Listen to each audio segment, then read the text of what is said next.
I done tore shit up. I done some things that I can't afford to be happening right now, and cruising around, idling a truck like I have for the last couple of years. No, Ellie Mae.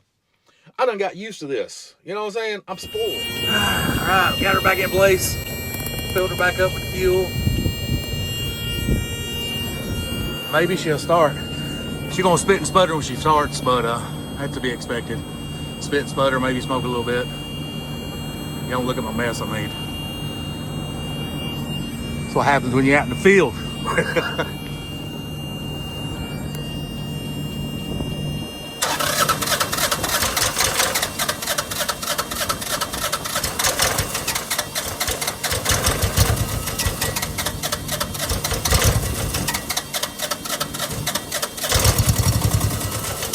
Come on, baby, come on.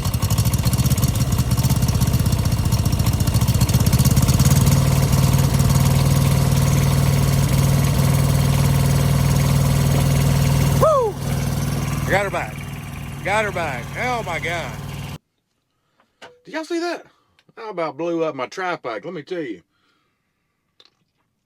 That was a scary moment of not right there. That's not the one I'm talking about. I'm talking about what led up to that, of repairing it on the side of the road, and then in the rest area. But before that, I about blew up my Tripac at home, giving it a service. And it was, my heart just went, I was deflated. I done thought I messed up.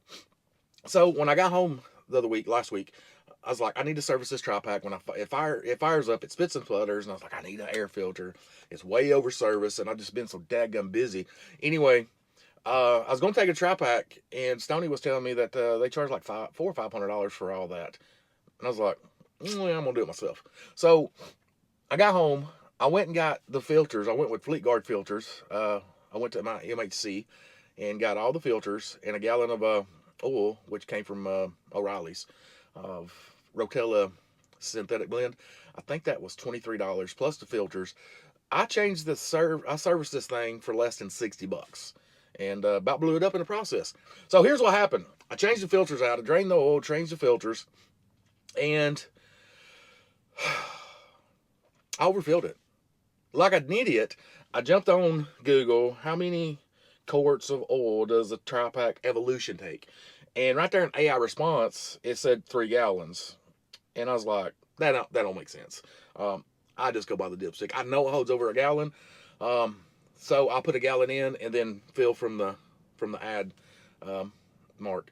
And I said, worst case scenario, I can just drain some out, which I ended up doing. So I poured the first gallon in and I checked the dipstick, and it was on the bottom side of low. Now, or actually like millimeters on that little mark. Now that I've learned that if it's at that mark, it only takes like a quart to get it to full. I didn't know this, see? So I'm sharing this. So I was like, all right, we're almost there. Let me pour another half gallon in. Big mistake. Poured a half gallon in, right? I let it sit for 2-3 minutes. Checked the stick, and it was on the halfway mark. And I was like, okay, well, let me pour some more in it. Like a dummy, I tell you. So I poured the 2 gallon mark in it, let it sit for a minute or two, checked the dipstick, and it was on full. I said, bingo, 3 gallons. I didn't think this thing could hold 3 gallons. Let me tell you, it don't hold 2 either. It holds like 6.5 quarts. That's like a gallon in one, little over a quart. That's all. So when you fill one up, put your full gallon in there and have your little quart and pour a quart in there, and you should be good. You're probably a little minus the fill line, but so what happens when you overfill a Tripac? I wish that I had all this on footage, so all I can do is just tell you about it. It happened so fast, and I about blew up my Tripac. So it ain't like I can say, hey, let me get my phone and record this. It didn't work that way. So when it fired up, and in about 3 seconds, I heard a ping, tang, bam in the head, and all of a sudden it just caught a gear. It's like it caught a gear. It just starts puffing out white smoke. And initially, I said, oh no, bam, hit the kill switch on the engine. It tried to die, but it didn't. It just kept putting around. I ran around the back side of the truck, jumped in the cab, killed the power, which it still had power up here, and a check engine light. I held the button, killed the power, out of the truck in like a flash, like I was 20 years old again. I mean, that probably took place in like 10 seconds.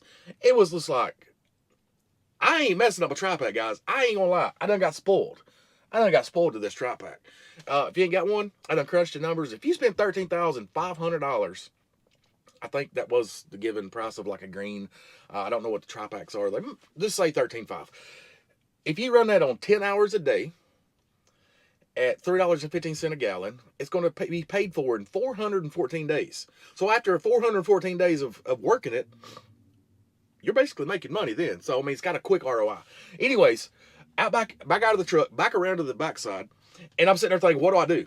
And I see the dipstick, check stick, it's vibrating and pushing up, and I was like, oh, it's overfull. It needs oil out of it. So I pulled it, and oil squirted out like it's peeing. I mean, it wasn't like a long stream. It's probably about like a foot and a half. And then I twisted off the oil fill cap real fast, and it puffed out there. And then it started, as it was puffing oil out, it started trying to die. And it finally died. And I was like, I done killed my Tripac. Man, I tell you what, I was deflated. I was scared to death. I was like, because what made it really worse is on the back side of the Tripac, where the exhaust manifold and stuff is going down to the muffler, it was covered in oil. And I was like, how did this get covered in oil? Did I blow a hole in the block? What's going on here? So I'm trying to get into there upside down, try to find out what's going on. I couldn't figure it out. And I looked, and I was like, on the other side of the exhaust manifold, it goes into some flex. That flex goes down to the muffler. And it looked like that seeped out of that flex and just covered everything. I was hoping for it. My father-in-law, I said, come here and look at this. I said, what do you think? And he said, I think it came out of the exhaust manifold flex right there. He said, man, oil can do some crazy things when you overfill an engine. It's going to come out. A matter of fact, it even come out of two of the injector lines. I thought, man, I done blew seals. I done tore shit up.